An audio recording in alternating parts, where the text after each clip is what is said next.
Says you wanted a contactless delivery. That's fine. One second.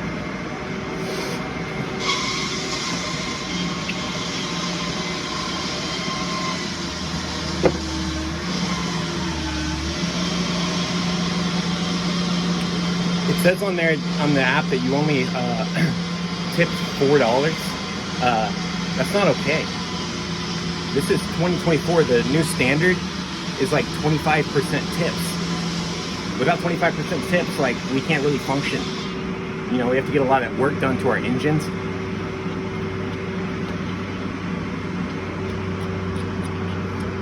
I'm just coming here to kind of give you a little bit of an education today.